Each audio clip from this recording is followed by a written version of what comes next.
Okay, so we're recording. All right, well, everyone, welcome to multiple offers panel. So I'm really excited to have you three up here because I was actually telling everyone who we had on the panel this morning, like as far as like the leadership group, and they're like, oh my gosh, like that's perfect because you guys have all really been in real estate for different periods of time. We have kind of a newbie-ish, I mean, you know, and then we have someone in the middle, and then we have like, you've been in the business the longest. So it's kind of cool, and I want you guys to talk about that, because I think that does change your approach to how you approach real estate and your business and offers and dealing with other agents. And so you guys are gonna get a lot of different perspectives, which I really love. So the first thing I wanna do is go down the line and just say, tell us a little bit about you, right? So we get an idea of like your background, how long you've been in the business, why you got in the business, and just a little bit about what your business has been like up until now. Okay, so for those of you who don't know me, my name is Seth Schemahorn. I'm an agent and director of sales for the Pace of Richmond group here.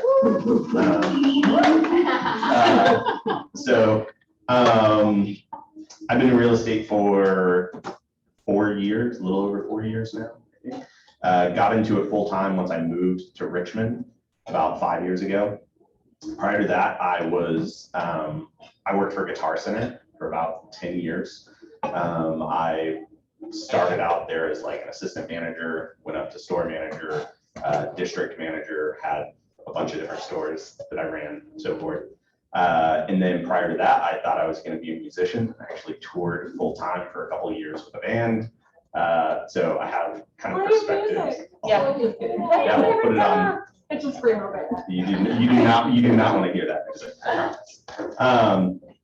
But as far as how I got interested in real estate was, being in business school and then going to guitar and working through Guitar Center and understanding that business side of things and managing people, which is kind of my favorite part of the job, was doing that and building those relationships.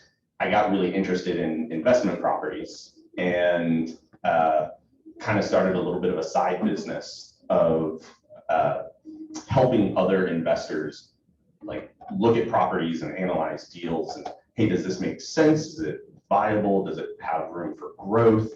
All of those kind of things. And I'm kind of a nerd that way and I like the numbers. So I did it for fun. I charged people like $50, $100 to do it. And so when I moved to Richmond, I was like, hey, let me jump into this full time. And that's kind of how I ended up here a few years later. What was that? So I moved to Richmond 5 years ago, got my license, and then jumped in. And then, so I actually interviewed with KW at first, picked a different firm that was a smaller local firm. Just kidding. I don't know if it was a mistake. I mean, they did a really great job of training, and when they were smaller, it was really great. And then they grew really, really fast. Atmosphere changed. It wasn't what I was looking for. And I was already contemplating a change. And that's when John called and was like, hey, let's talk. And I was already looking at opportunities and it worked out perfect. Kind of best move I've ever made. Got it. Nice. I'm Kim Sebrell. I've been an agent now for 7 years. Before doing real estate, I was in direct sales. So I had worked with a team of like 500 women. So I really loved that kind of like team atmosphere. And I think from a company that was all about like putting your hand down, helping the person below you kind of move up. And it was a huge culture of sharing ideas, and all about kind of empowering women. Like I helped so many women on my team like quit their full-time jobs and like start their own business. So I love that kind of entrepreneurial spirit. So when I looked at companies, Keller Williams was the only company. There was no other competition in my mind for a company that did just that. Like really it was all about building your business. It was all about entrepreneurial spirit. Because truthfully, like I wasn't necessarily like, oh, I want to sell homes. I just knew I wanted another really amazing business where I could grow and I could kind of eventually help other people grow. Like I always had that team mentality, and not because I wanted to grow a big team, but more just I loved having a team before. So for me, like I knew that was something I would eventually do. I do love all the training here. I feel like that is so key. The culture was really right on for me on that end. I was a single agent for a long time though. I was a single agent about maybe 5 years. No, 4, because Freddie's going to be 3 years coming up in August. Can't believe it. Like I got so crazy lucky with her. Like sometimes, you know, you're interviewing a person and you're on the other end, just like I was so, it was like dating. I was like, oh my God, she's going to say no. She's going to say no. Like, how can I make this sound really appealing?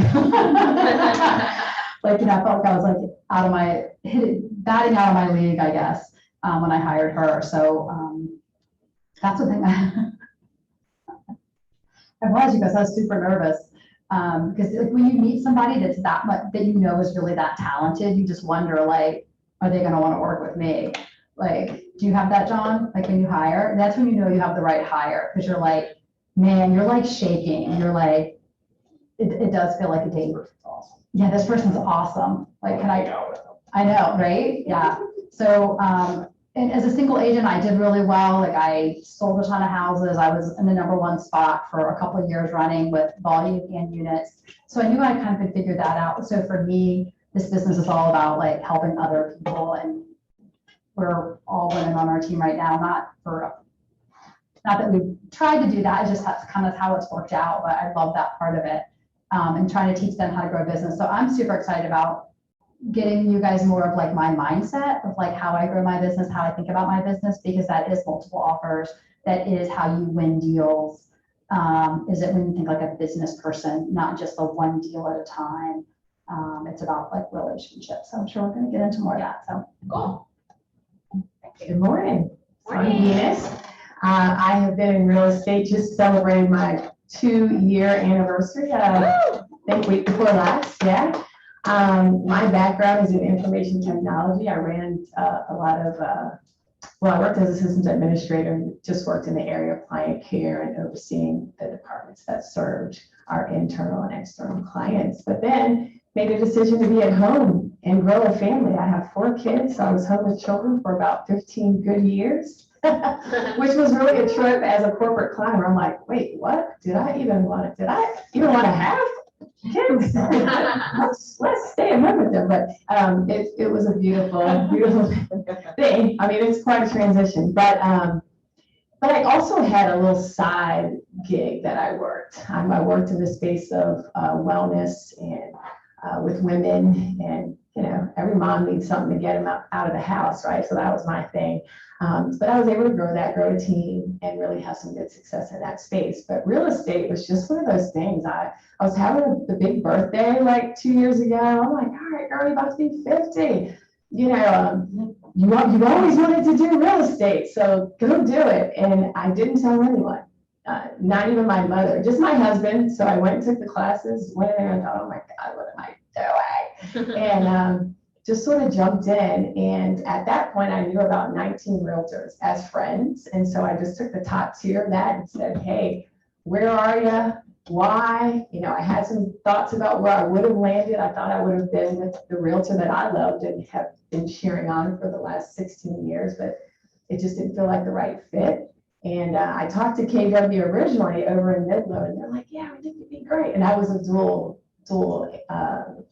had a dual career, because at that point I was helping out a friend who ran a web and graphic design business, just, you know, something to get out of the house. And I was like, quit my job? I don't know. Am I going to like real estate? Am I going to be good? You know, I don't know. So it wasn't something that I was really looking to jump out and just say, hey, real estate full force. But, you know, when the Lord has some things for you and he shows that he's for you and he's working it out and not turning the spigot off, sometimes you just have to say, oh, okay, well, I guess this is it. So I jumped out of that dual career space last February because I just couldn't manage both areas. One was growing, and then it felt like service, and the other was really lacking. And for me, as a person that really strives for excellence, that was really hard to kind of deal with. So anyway, I was with a team here, the Redux team, for a real short period of time, and some things sort of happened through that group. And then the guys over at Rucker found me and said, hey, we want to meet, let's talk. And I just loved everything about, one, Keller Williams, what they stand for, that aligns with who I am as a person and in business, and then with the squad. And so I've been with those guys for the last year, and it's been really great.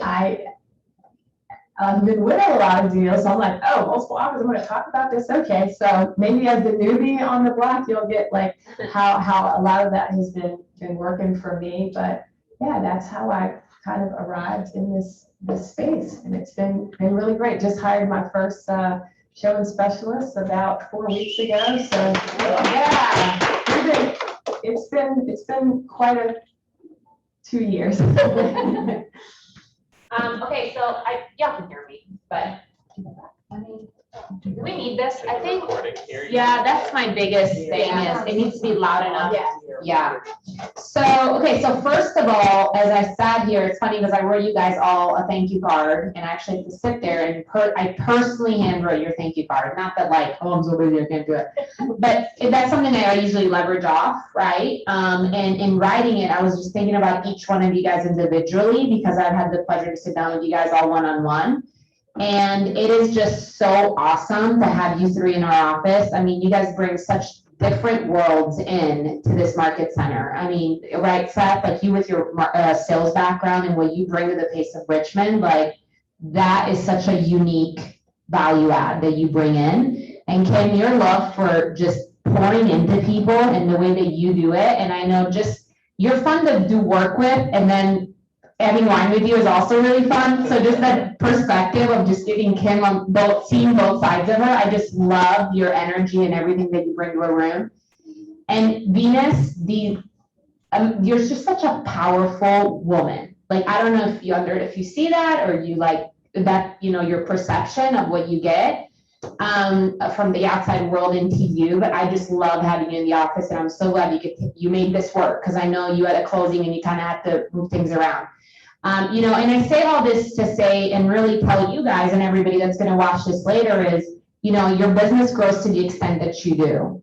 And I know you guys all individually have done work on growing your mindsets and your personal development as a human, so that when that other person is on the other end of the phone, whether it's a listing agent or co-broker or whatever you want to call it, they're experiencing you really different than they may experience someone that maybe hasn't taken the time to do all those things, right?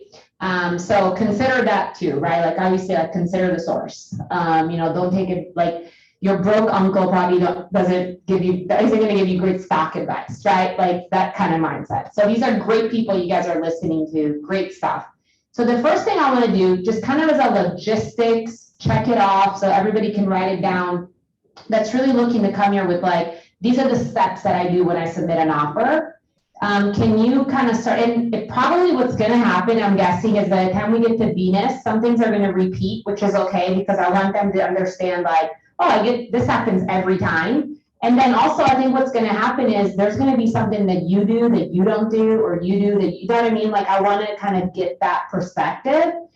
So do you want to, let's start with Venus since you started us last time. Do you want us to start us off with like step 1, step 2? And I mean, we can even, obviously, I'm assuming everyone in here is put their buyers to pre-approval. So let's just imagine we have a solid, ready, willing, and able buyer.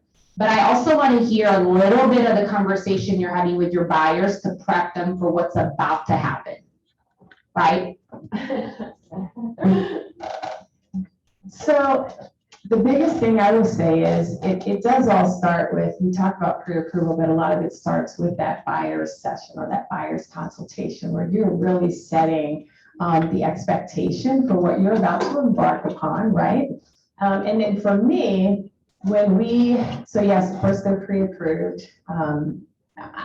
I personally may go out with a person before I actually have some of those things in place, because if they're a Zillow person to me, they don't know me, I don't know them, we're feeling each other out, all that good stuff. But the main thing that I really drive forward is I sort of scale the house, right? So I want to understand from them, on a scale of 1 to 10, where does this house sit for you? And depending upon how they answer that question, that really tells me how we're going to drive forward and how we strategize to put that offer together.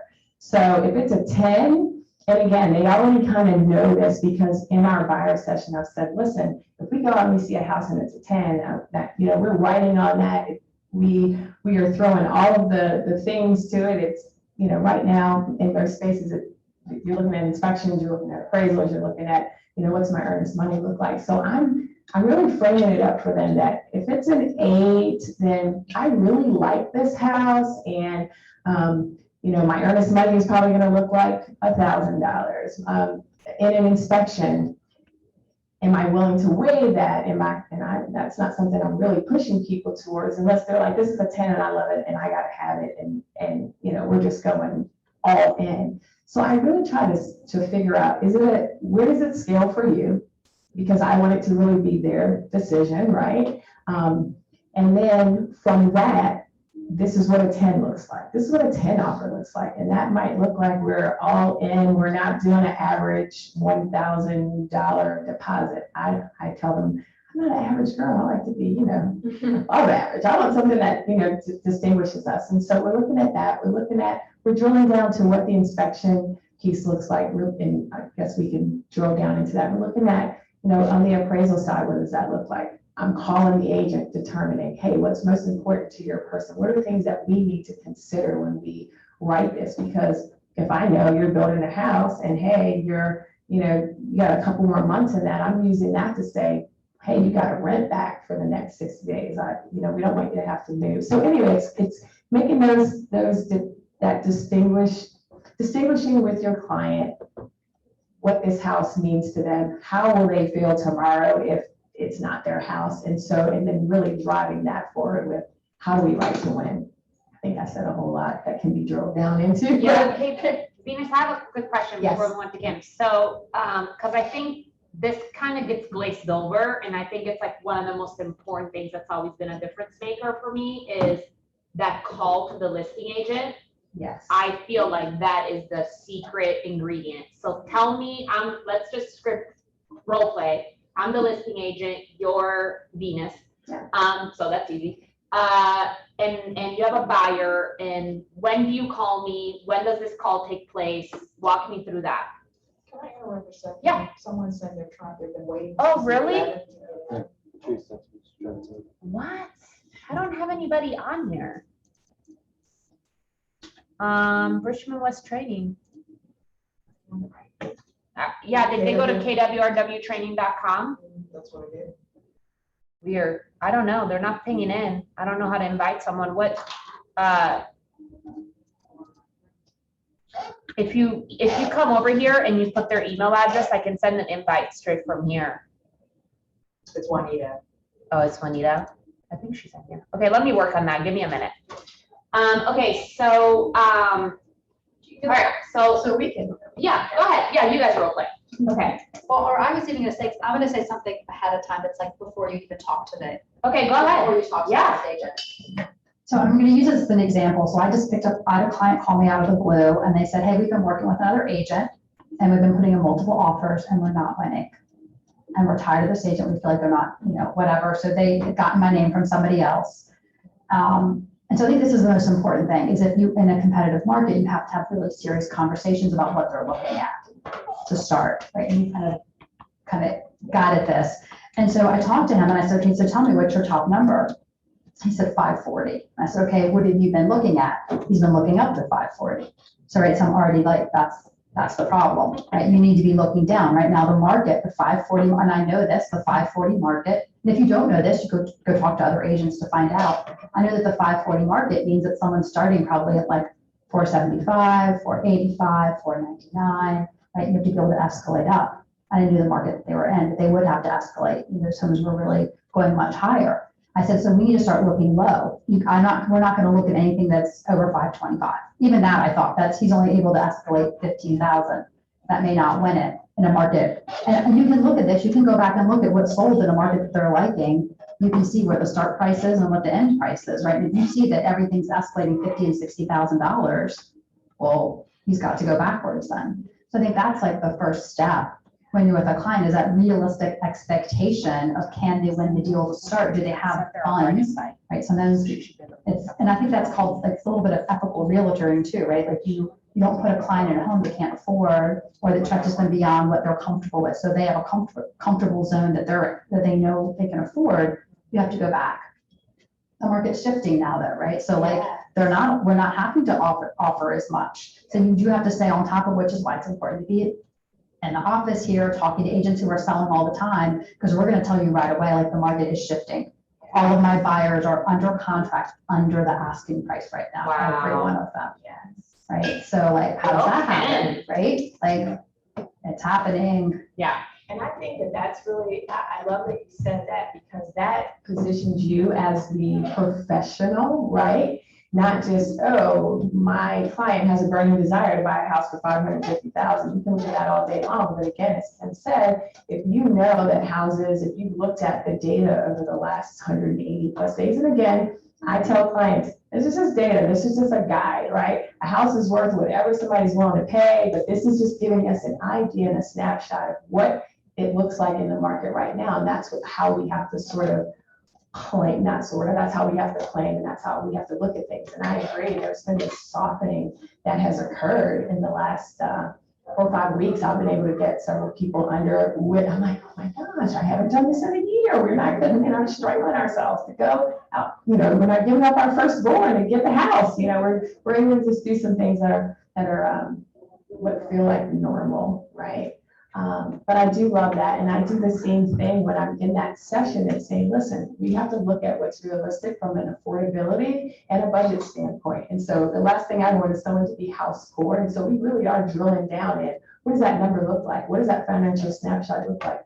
Does this feel, if you're coming from a rental space to purchasing, you're going to do things a little bit differently, but you also want to enjoy the quality of life that you have now, right? So we sit down and we do that, again, drilling in and making sure that, on Zillow, you've been having fun and looking at $500,000 houses, or maybe your lender told you, go buy a $700,000 house, but they're not considering other things. And so I do like to sit and run that math. And how does this feel? Not just, oh, I looked and I plugged a number and it said it might be about this, but what does that full payment look like? If you're looking at Henrico, what is the full principal, interest, taxes, insurance? How does that feel as a full payment? And then we sort of start from there. So kind of driving forward that conversation. So now we're getting to, I've called, actually I did, can we find that talk this week? All right, so, Did we? On Oh, Braxton, that's right, yeah, that's right. okay, so you want to reenact that phone call? well, that phone call, yeah. All right. But the phone call. All right, so, okay, so it. you call before you show the house, right after you show the house? So it really depends. When it was really hot and heavy and a moment mattered, like an hour could be the difference. I was likely calling beforehand just to get my finger on the pulse of, hey, we're going to go see this property today. What's the traffic been like? Do you have any offers in hand? What's most important to your folks that we can consider when we structure an offer if we were to move forward? Some of that, if it's after the fact, of course, it's we just saw the house. I'm not being overzealous with, oh my God, we love it, which says, oh, you love it. How much do you love it? It's like, what can I, cause you to do because your client loves it so much? But I will say, we really liked the house. We just want to get a general understanding. And sometimes we've had some that have had 55 offers, 27 offers, 30 offers. And then you have to go back to your person and really gauge, are we trying to jump into that cat fight? Some of those things, it's just like, ugh. But, So then the call, like, let's just say you go to voicemail, you put everything in a text, right? yes, Okay. And have you called listing agents and they're just like annoyed that you called them? of course. Okay. I'm just saying, No, like, yeah, there are no. some people that don't expect that. And then when that's on the other side, it's like now it becomes like a fight between two agents. And it's like, no. Like, we have to kiss your feet at this point. Because we're representing the buyer. And in some ways we just have to put our egos away and just, right.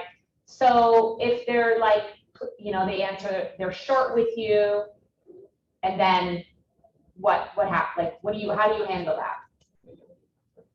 Right. What was it? Kill a bit on this. Go for it. Oh, I was to answer that question for me. It's I kind of start with an empathetic question, and I go, I bet you've gotten a lot of calls on this house. Huh? Yes. Yeah. And that usually goes, oh, you wouldn't even know. Realtors love to talk, and then they just go off. Yes. And then I make sure I shut up. and I stay quiet. And then I ask a very pertinent question and I stay quiet. And, you know, if you've ever taken a negotiation class, they always say, let silence do the work for you. So I always try to just stay silent on those phone calls, because then they'll keep talking and they'll say something like, oh, we've got a few offers.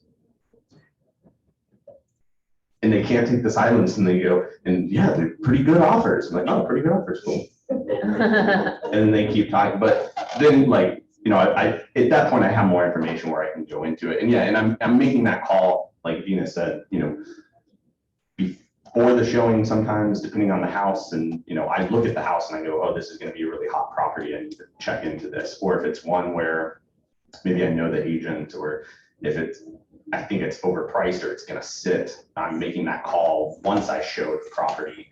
And I do the same thing. I do a scale, but I like doing the Catherine Ham scale, actually, of 1 to 7, and you can't say 4. So that way, if it's a 1 through 3, like, let's leave and never think about this property again. If it's a 5, 6, or 7, okay, let's talk about an offer and what that might need to look like. And it really helps them narrow things down. And then I'm making the phone call to the listing agent to get a gauge on, okay, if it's a 5 and they already have 10 offers, we're probably not going to offer on that property either. But if it's a 7 for them and they have 10 offers, then I have all, you know, the information that I need to go from there. I love it. Okay, so Kim, do you do anything different leading up to this? So I don't call agents in advance. Okay. I don't call an agent or talk to an agent until I strategize with my clients and they give me approval to say whatever I want to say or ask whatever I'm going to ask. So I'm kind of a stickler on that. I don't know why. Like, I just don't. I also just don't waste my time. I don't waste that agent's time. I list a lot of houses. I know what it's like to field a lot of calls from people. So if my client's not particularly interested in really making an offer, I'm not going to call that agent until I know for a fact. I also know the other agents. They take time to get to know the other agents. Like, there's much, not my client, but like, they're definitely part of my business.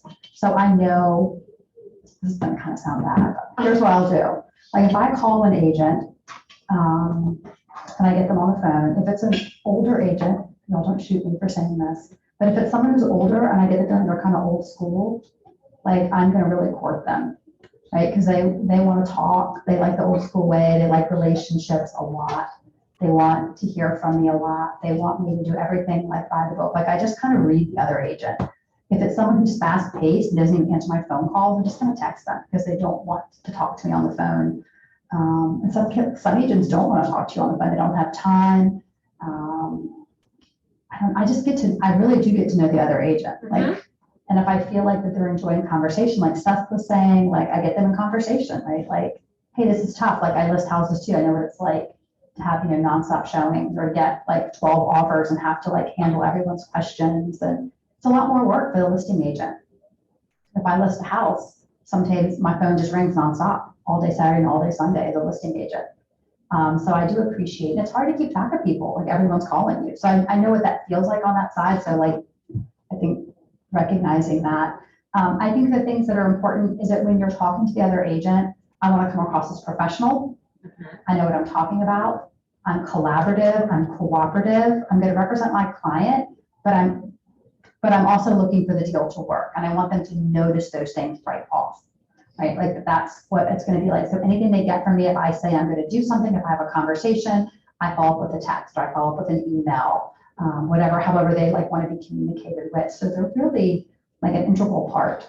And I would say my last 2 buyers I have under contract, they had much better. I mean, one had a $30,000 like bigger offer, and my client got accepted just because of me. He told me that directly.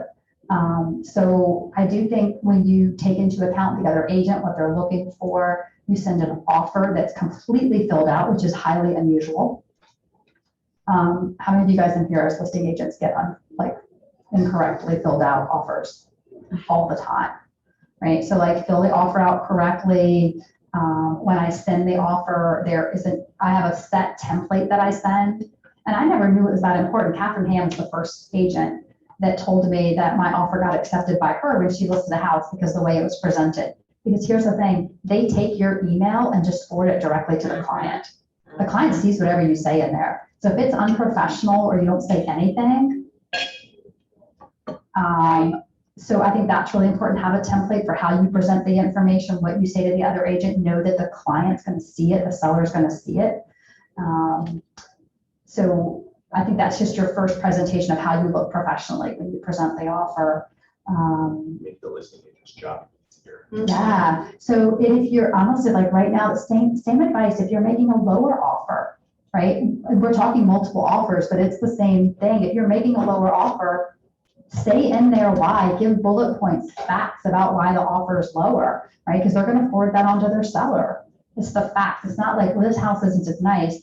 No, this house needs new carpet as stated in the listing, and here's the price for that. Or like, you know, it's facts, all facts. Explain why. Yeah. Okay, so since you have the mic, let's start with you. So what about writing? You touched a little bit on it, so it's good, but just sending that complete offer. What else are you maybe doing when you're crafting the offer to really make sure it like stands out? So our purchase offer is a fill in the blanks, right? So what are the blanks? Those are the things you can change, right? Those are the only things really that can change. So those are the opportunities your client has to, is that what you're asking? Yeah. Yeah. So there's the appraisal. Can they waive the appraisal? If your client can't waive it, I mean, can clients waive appraisals? Yes, sure.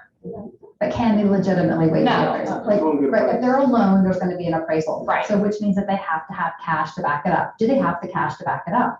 So I see a lot of people right now writing multiple offers, promising that and then backing out of it. Right. You guys seen that? I've gotten so many calls from listing agents. My client's offer didn't get accepted. Would they still be willing to step up because the people ahead of us now aren't willing to honor it? They go to court for that. So, If I'm okay, gonna wait the go ahead.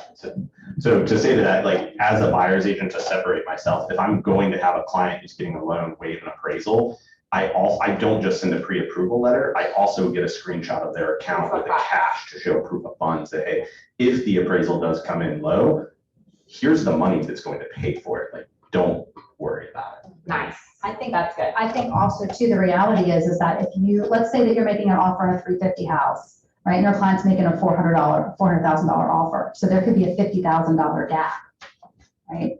So do they have $50,000? And are they willing to overpay $50,000 what an appraiser says? Like, do they really want to do that? You have to have these honest conversations with them if you're going to write multiple offers. And if that's what it takes to really win the house and they're never willing to do that, right? You can't keep writing those same offers, right? If that's what the market is telling them they need to do and they can't do it, they need to go backwards and start looking at $300,000 houses, right? They can look at 350, right? So that's part of it I see is that people just trying to buy the wrong house. They can't afford it. And that's just the reality of it. So the appraisal, the home inspection is another one. And the home inspection you can do, I see lots of different ways. You can do the as-is addendum, there's a whole format for that. So that's kind of, it's a chance to do an inspection. It's basically a pass-fail, right? But there's nothing that the seller has to do, but it is a pass-fail. So I'm finding people right now writing in as is, no inspection, which means like, we're not even stepping foot in to inspect the house. We're just taking it as is. So those are two different kind of as is. And I never know what an agent's going to like. So an agent will present offers to their clients and explain them in certain ways. And some agents like certain ways of doing things better than others. So some people think an as is the best waiver on the inspection. Some people think, no, we want you to waive, we'll let you have an inspection, but we want you to waive $10,000 of defects. Like, so I always want to have a conversation with an agent, like, hey, how do you prefer to have this written? Would you rather have this for the home inspection or would you rather see this? Lately, I've been seeing just kind of waived inspections completely, like just no opportunity to do an inspection, nothing. But you do need to explain that risk to your clients, right? Do they really want that risk? And I know I've heard a lot of people complaining and hollering with first-time home buyers being in houses now that have a lot of issues, right? So if you're a brand new agent and you can't see some of those issues to yourself, like that's even putting your client at more risk, I think. Not that I'm going to see all of them, but I've been doing it long enough to kind of see a good amount of things. Like I have an idea of what the risk might be for them. oh, this is going to be $10,000 of repairs here. Not that I'm an expert, but have an idea, like I could ballpark things for them a little bit, what the risk might be. So, other things, one thing that I think, here, I'll give you a couple that I know people love. One is putting a phrase in there that says that the seller can leave behind whatever they want. Basically, any personal property can be left in the home. Sellers love that. That's something I don't see too often, but I think is a really good one. I love that. For sellers who are really stressed, now that means that your client could end up having, there could be a lot of stuff. So that means the house isn't going to be room swept, right? It's going to come like as is. But that is a nice clause to put in. Another one that I think is really helpful with the home inspection, if you are going to have a home inspection, is put in there a really short timeline, like 5 days. Go ahead and schedule the inspection in advance. Talk to your home inspector. Can I schedule this? Can I hold this spot? Because I think we're going to go under contract. That way you can get them in quick. And, well, what's the risk on that? That you don't get an inspector in there. Well, you schedule it. Maybe you need an additional inspection. That's the risk. Like, the home inspector says the minute you walk in, hey, you need to have a roofer over here. And if you can't get a roofer there fast, then that is the risk. Yeah. So you can explain that to your client, like, right? Just be straight up about it. Like, are you willing to take that risk? I don't know. I will pass it to, I think. Okay, all right, go ahead. Venus, do you have anything else into that category of filling out contracts, offers? I sort of echo a lot of that. And for me, I do work with a lot of first-time buyers, and so I'm rarely putting them in a space where, again, unless they tell me this is a 10 and I'm all in and I'm willing to, we've talked through the risk, I'm usually not waiving an appraisal. And in an inspection, it just depends. Am I covering the gap? We had one house we put on at 350. The contract was 390, and they're like, hey, we don't care. We'll pay the $40,000 difference. I'm going, okay.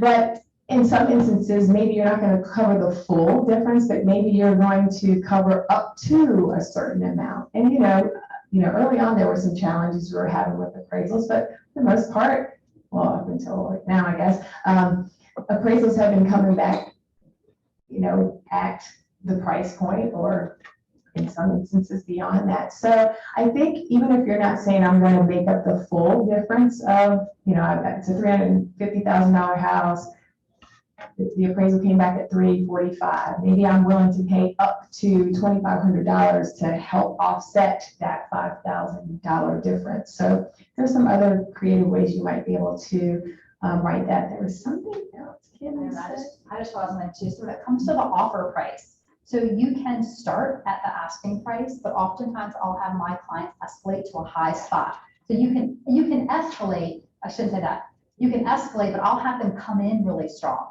So like I had one offer where there were 22 offers, and I couldn't believe my clients got it because they weren't the highest price, but we came in, the house was priced at like 505, and we just made I think a 585 offer, no escalation. It didn't matter what anyone else did.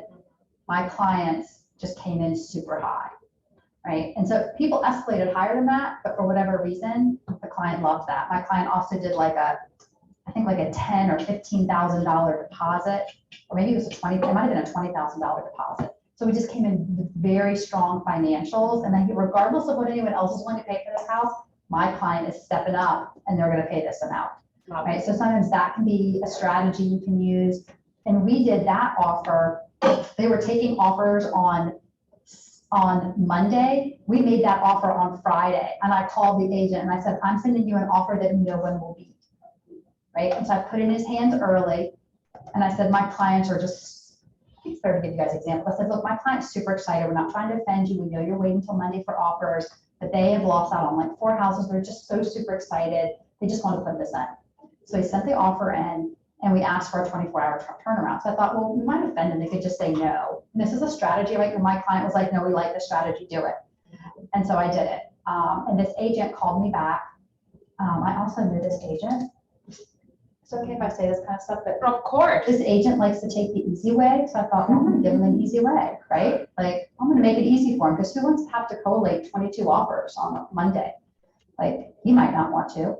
So I put the offer in early, I talked with him, got him on the phone, he called his client, and they came back, and they had us change like 2 things on the offer, but they weren't gonna accept it, but they moved their deadline up to Sunday at 5.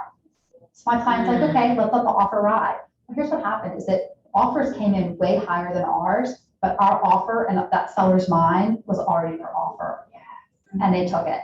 And we, I've had like 5 people call me that escalated higher than we did. And like, how did you get it? And I just think it was just the right timing going early. And that's just luck, I think. But it was just a strategy that we chose because we had been waiting patiently. That doesn't always work. It did work that time. So maybe he just planted in his mind that yours was the best offer, no matter what. He did really, this agent did like me too. I did another deal with him and I did the mother load of the work on that deal. And he knew that's the kind of agent I am. Right? So like anytime something needed to be drafted, like I drafted it. I always draft every document. I don't let the other agent draft stuff. Yeah, so let's go to Seth, and FYI, I mean, what? Do what? She does it herself, I don't. You know, I do it. No, I draft all of it, just because I know I'll do it right.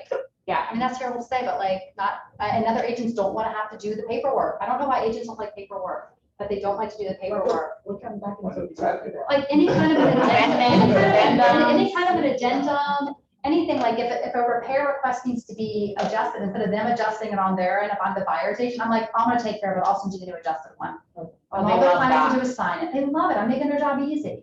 And I do that every time I work in a deal, so that's like less work for them. Yeah, I will say like building clout with the other agent helps a lot. I think I've actually gotten a couple contracts accepted just because the listing agent told the client, I've worked with this guy before. If he's bringing us a deal, I know it's good. And by the way, like, Dallas is small. I mean, when I was in production in Dallas, people knew who I was because I did business very quickly and they could expect a quick turnaround. And I always like was a high communication like I am with you guys, like as you can kind of see.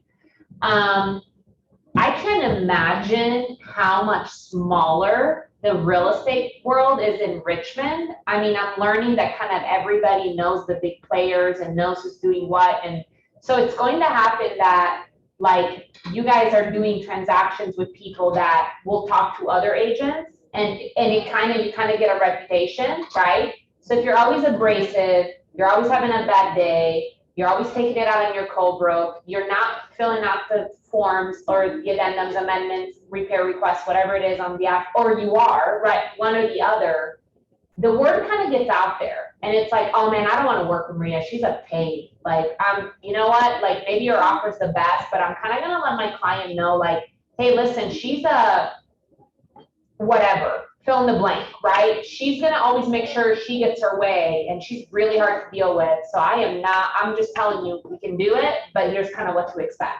right?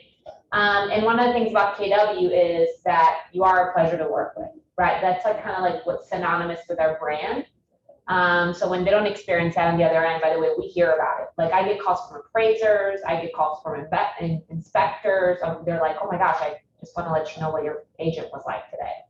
Okay, so it's very Like you're always interesting. representing your business. Yeah, Always, no matter who you're talking to. everyone. Well, and that affects, I'm just gonna say like that affects everyone in the office. Yes. Like if they're acting like that, we all represent Keller Williams, like that does affect us as Yeah. well. Melissa, do you have a question?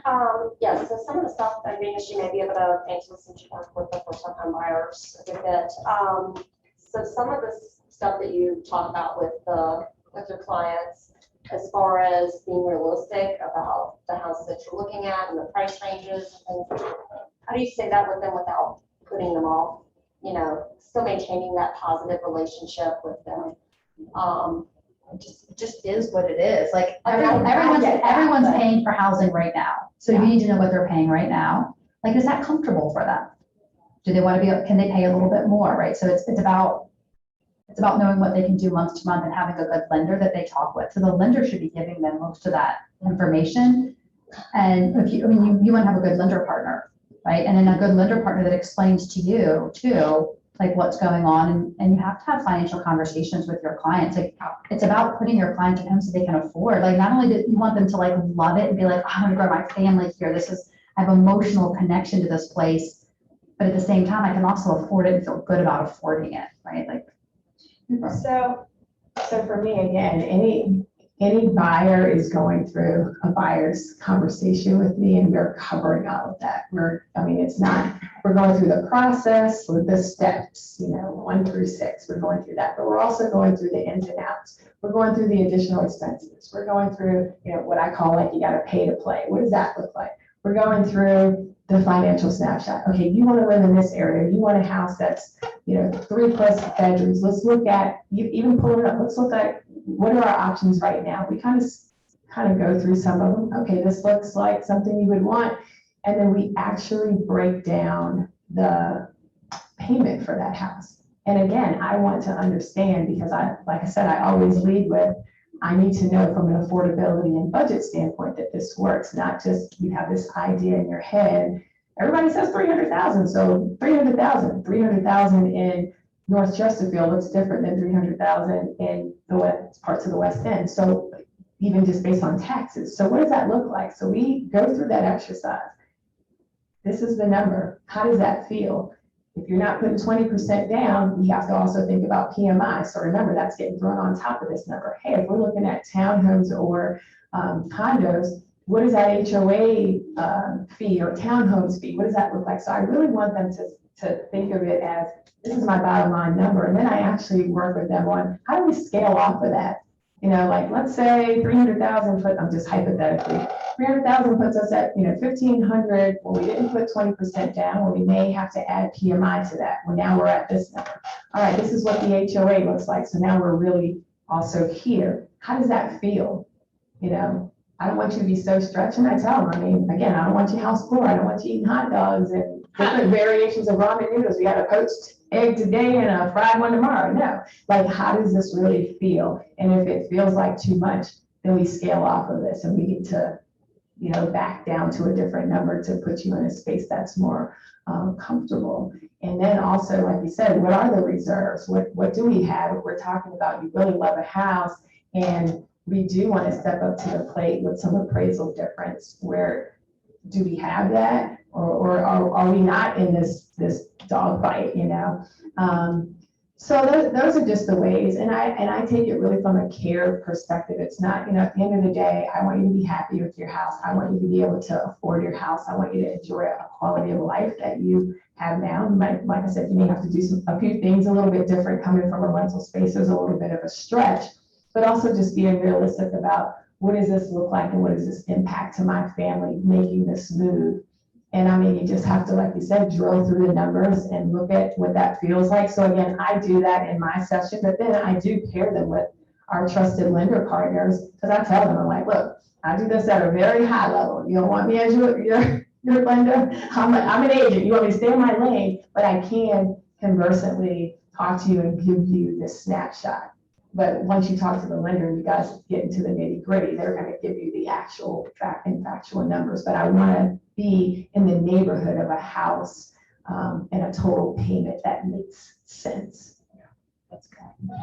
Okay, Seth, so we're nearing the end. So let's have you, based on everything that we talked about. So we talked about the mindset. We talked about the approach to the listing agent. We talked about the approach to an offer.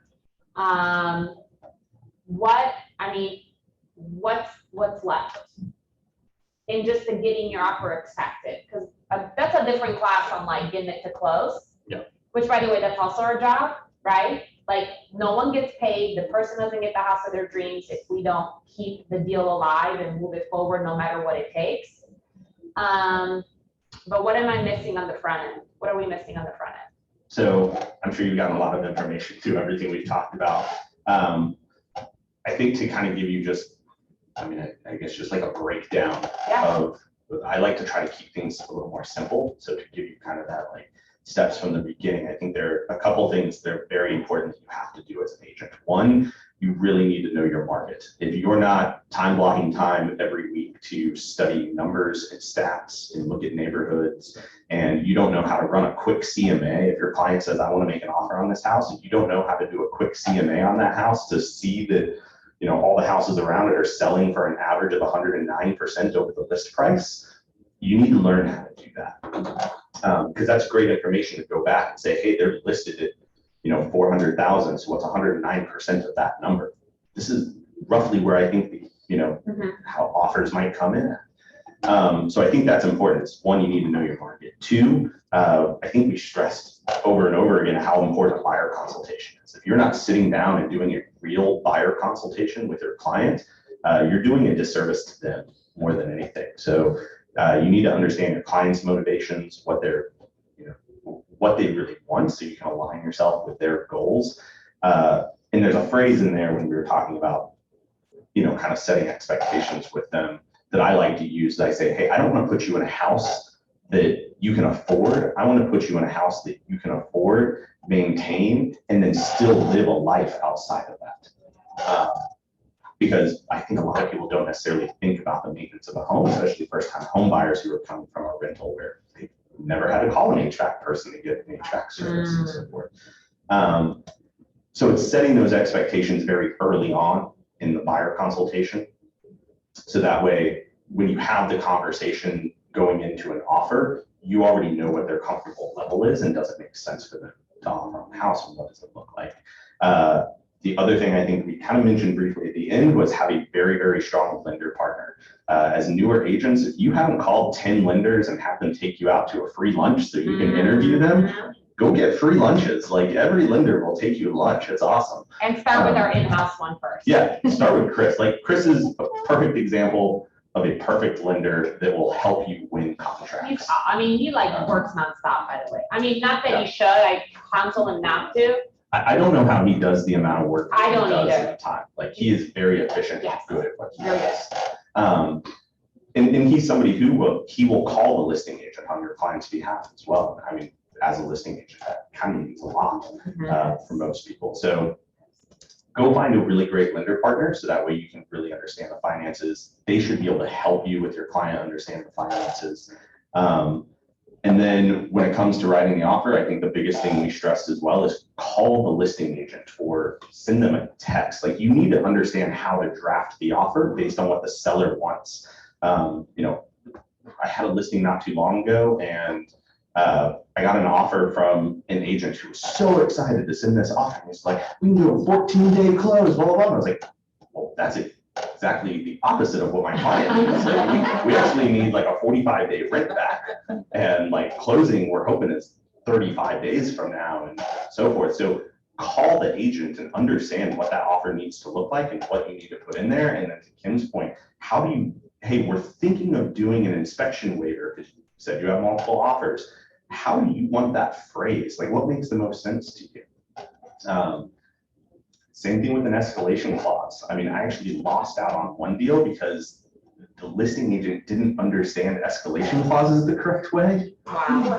And ended up selling the house for like $30,000 less than what my client was willing to pay for a house. Like, I'm sure she doesn't know how to explain it to her sellers, and her sellers lost out on all this money and probably don't even know it, which is sad. But really talk to the listing agent, like make them your friend, and then know how they want an offer, so that way you can tailor the offer in the best way. And then understand your client's emotions when it comes to that house. I think is the other thing, like on a scale of 1 to 7, and you can't say 4, how much do you love this house or how much do you hate this house? And because I think in this current market, and it's shifting a little bit, but for the last year and a half, there's been a certain level of emotions in this market that we can't understand. And that what people are willing to pay for a certain house isn't logical in a lot of situations. So some of it is kind of a crapshoot in that way, where you're guessing to a point, but you have to do all of the legwork ahead of time to separate yourself from just those other good agents, so you can become a great agent with your client contract. Okay, so I want to wrap this up, and I want to just, based on what I've heard you guys talk about, what I know is that you guys are all, when it comes to making an offer and having the best chances of getting it accepted, when we're talking about this thing, you guys are at a level which I refer to as unconscious competence. You have done it so many times. You know so much about all these strings that you have to kind of like activate and plates you need to be spinning, that you're on autopilot, right? Like you do this, you probably have templates and things like that, but you've done it so many times. So a lot of you guys right now are hearing some of this stuff, maybe for the first time, maybe some people that watch this recording are like, I don't know what an escalation clause is. And that's called unconscious incompetence, meaning I don't even know what I don't know yet. So if today was a walk away with you're somewhere between unconscious incompetence and conscious competence with topics, it's okay to make a list. And that's why I was taking notes. And I'm gonna put these notes on the Facebook group page for you guys, because I think it's okay for you to make a laundry list of, okay, Venus talked about this, I don't know what that is. Kim talked about this, I don't know what that is. Seth talked about this, I don't know. And then go out and go find out what those things mean and go look at the calendar and be prescriptive with yourself. Like we have another contract class the first week of August, so be on the lookout for that. Kim's doing another CMA class in August, so be on the lookout for that. She did a CMA class that was really good at understanding what's the market riding at, to sold, active to sold, like percentage wise. That's on our Facebook, the recording is on our Facebook page. So all really great stuff, right? So that we close out on time, what were some of your ahas or takeaways from what these three amazing agents shared with us today? Let's hear some. I'm finding out that it's important to build that relationship with the other agent, and also how we structure that offer.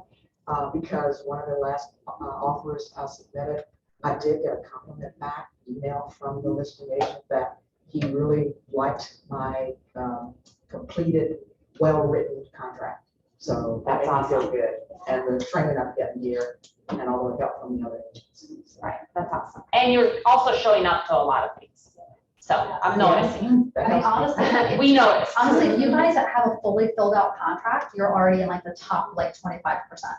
Wow. And if you don't just forward the Authentisign email, Oh my gosh. with We need no to talk about that. explanation or no, and like, I mean, Catherine Ham is hardcore about this, but she'll even call the listing agent and be like, how do you want this? Do you want the pre-approval letter in the same PDF as the offer? Do you want it separated? Do you want it split? Like, I mean, Wow. she goes into depth of like, it's a little extreme. I'm not saying you have to do that. But that is also, I mean, she's a great agent. She's been in the business a long time. That's how she separates herself. But I mean, I think for the pace of Richmond, we do things pretty much the same way, where we won't just forward the Authentisign email. We'll download it, we'll send it, we bullet point out, hey, here's the offer highlight. So that way the agent actually can kind of see a general overview of the offer and not even have to click on the purchase agreement and scroll through it and figure it out on their own. Like, we're already giving them the information and making it easy for them. So yeah, build the relationship with the listing agent that way. I was going to ask that. So in that, whenever you do the breakdown, you're going over the price.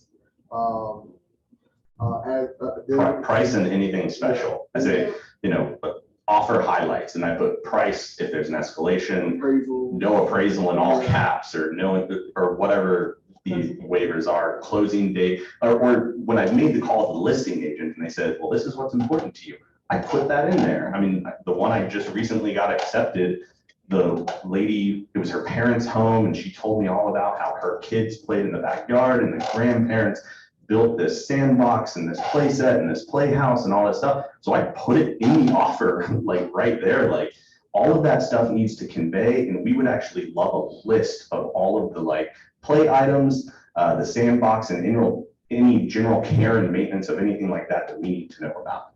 Because I wanted to show to the seller, who was these grandparents who did all this for their grandkids, that this is going to a very happy new family with young kids who are going to care about this as well. Jedi mind tricks. Okay, so it's 12 o'clock. I want to end on time. Thank you guys so much for all of this. It was so amazing. The recording is going to be available on our Facebook shortly, so stay tuned for that. And thank you so much.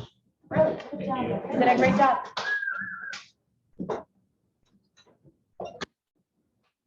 Thanks for being on time.